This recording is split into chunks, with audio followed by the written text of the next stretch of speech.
নমস্কার। নিমতিতা দর্শন, আমি শিবরাম সরকার। পার্শ্ব শিক্ষকদের প্রতি বঞ্চনা। হ্যাঁ, পার্শ্ব শিক্ষকরা যে বঞ্চিত এটা অস্বীকার কেউ করতে পারবে না। তারা 22 বছর থেকে বঞ্চিত। বর্তমানে তারা 10,000 13,000 টাকা করে বেতন পান, আর তাদের অবস্থা একেবারে খারাপ, ঋণে জর্জরিত। দেখলেই বোঝা যায়, সেটার বলার অপেক্ষা রাখে না। অথচ সম্প্রতি রাজ্য সরকার 20,000 25,000 টাকা করে দিচ্ছেন মহামান্য সুপ্রিম কোর্টের রায়ে চাকরিহারাদের। তাদের পরিবারের প্রতি সহমর্মিতা জানিয়ে সরকার আইন তৈরি করে তাদের 20 এবং 25,000 টাকা দিচ্ছে। অত্যন্ত মানবিক, অত্যন্ত সুন্দর কাজ। কিন্তু রাজ্যে বর্তমানে 45,000 প্যারা টিচার রয়েছে। প্রাইমারিরা 10,000, হাই স্কুলেরা 13,000 টাকা পায়। তাদের কথা যে আমরা ভাতা নয়, আমরা বাঁচার অধিকারটা চাই এবং 1/3/2024 অর্ডার আমাদের জন্য কার্যকর করুন। কবে আসবে জিও, সেই অপেক্ষায় রয়েছে। আদৌ কি আসবে জিও? তাদের এই করুণ অবস্থার জন্য কে দায়ী? বিগত বাম সরকার, বর্তমান সরকার, না পার্শ্ব শিক্ষকরা নিজেই? সব ডিপার্টমেন্টের যত কর্মচারী সংগঠন আছে চুক্তিভিত্তিক, তারা তাদের নিজেদের দাবি দেওয়া ঠিক বাড়িয়ে নিচ্ছে। সরকার বাড়িয়ে দিচ্ছে। আর পার্শ্ব শিক্ষকরা কি দোষ করলো রে ভাই? তাদের বেতন বাড়ছে না, এটা নিয়েই তো চর্চা। অবশ্যই পার্শ্ব শিক্ষকদের বেতন বাড়ানো উচিত, কিন্তু বাড়ছে না। কেন বাড়ছে না অবশ্যই বলবো। তার আগে একটা ছোট্ট গল্প বলবো। কোথাও যাবেন না, মন দিয়ে গল্পটা শুনবেন, অবশ্যই আপনার মতামত জানাবেন। গল্পটা হলো, এক ভদ্রলোক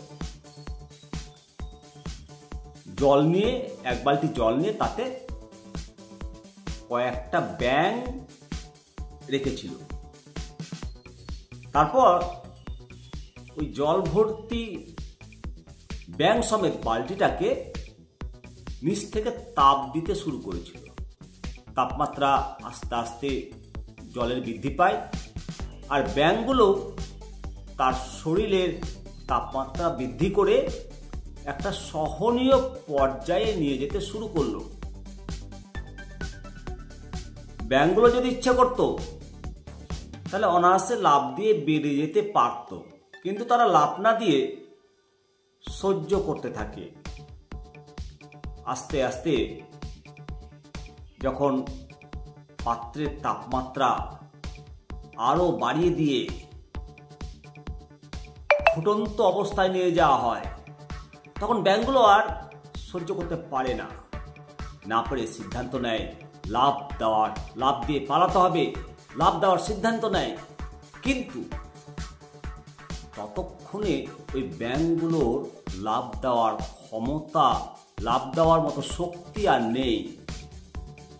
জল আরো গরম হতে থাকে। অতিরিক্ত গরমে এই ব্যাঙগুলো এক সময় মারা যায়। এখন যদি প্রশ্ন করা হয়, এই ব্যাঙগুলোকে এইভাবে যে মারা হলো, বা ব্যাঙগুলো কিভাবে মারা গেল, তার কারণটা কি? ব্যাঙগুলো যে এইভাবে মারা গেল, তার কারণটা কি? তারা তো লাফ দিয়ে পালাতে পারত। তখন জলের তাপমাত্রা কম ছিল, কিন্তু পালায়নি। এখন যদি প্রশ্ন করা হয় যে ব্যাঙগুলো মারা যাওয়ার কারণ কি, কেন ব্যাঙগুলো মারা গেছে এই বালতির ভেতরে, তাহলে আমরা অধিকাংশই বলবো, বা আপনিও বলবেন, যে গরম জলের কারণে মারা গেছে। কিন্তু না, আসলে গরম জলের কারণে ব্যাঙগুলো মারা যায়নি। এই ব্যাঙগুলো মারা গেছে সঠিক সময়ে লাভ না দেওয়ার সিদ্ধান্ত নেওয়ার কারণে, সঠিক সময়ে তারা সিদ্ধান্ত নিতে পারেনি। ঠিক তেমনি প্রতিটি মানুষ তার স্থান কাল পাত্রভেদে এক একটা বিষয়ে সহ্য করার ক্ষমতা থাকে। আমাদের প্রত্যেকের মনে রাখতে হবে, ক্ষমতা থাকা অবস্থায় সঠিক সিদ্ধান্ত নিতে হবে সঠিক সময়ে। আবেগ ভালোবাসা দেখিয়ে সিদ্ধান্ত না নেওয়াটা, সঠিক সময়ের সিদ্ধান্ত না নিলে কি পরিণতি হয়, এই ব্যাঙের গল্প সেটাই শিক্ষণীয়। অর্থাৎ ব্যাঙগুলো যে ভুল করেছে, সেই ভুলের খেসারত তাদেরকে দিতে হলো। এখানে পার্শ্ব শিক্ষকরাও অনুরূপভাবে একই ভুল করেছে। বিগত বাম সরকারের আমলে 1000 টাকায় তারা চাকরিতে যোগদান করেছিল। সেই সময় তাদের যে সংগঠন ছিল, তারা বিভিন্ন মতে তারা বিশ্বাসী ছিল, তারা কখনোই ঐক্যবদ্ধ হতে পারেনি। তারা বন্ধু সরকারের কাছ থেকে সেরকম কিছু আদায় করতে পারেনি। আর বর্তমানে যে সমস্ত পার্শ্ব শিক্ষক নেতা রয়েছে, তারাও কিন্তু সেইভাবে নিজেদের দাবিটাকে, দাবির স্বার্থে যে ঐক্যবদ্ধ হওয়া, সে ঐক্যবদ্ধটা করতে পারেনি। বর্তমানে পার্শ্ব শিক্ষকরা স্কুল বয়কট করেছে, কিন্তু স্কুল যাওয়ার পথে দেখি যে পার্শ্ব শিক্ষকরা স্কুল বয়কট করছে কিছুজন, আবার কিছুজন দিব্যি হেলতে দুলতে ঘাড়ে ব্যাগটা নিয়ে স্কুলে ডিউটি করছে। ওই যে তাপ সহ্য করার ক্ষমতাটা বাড়িয়ে ফেলেছে। এখন যে লাভ দেবে, সেই লাভ দেওয়ার ক্ষমতাটুকু আর পার্শ্ব শিক্ষকদের নেই। আর সেই জন্যই পার্শ্ব শিক্ষকরা বলছেন যে প্যারা টিচার নেতারা যাই করুক, সাধারণ প্যারা টিচাররা কিন্তু এখনো আপনাদের পাশেই রয়েছে।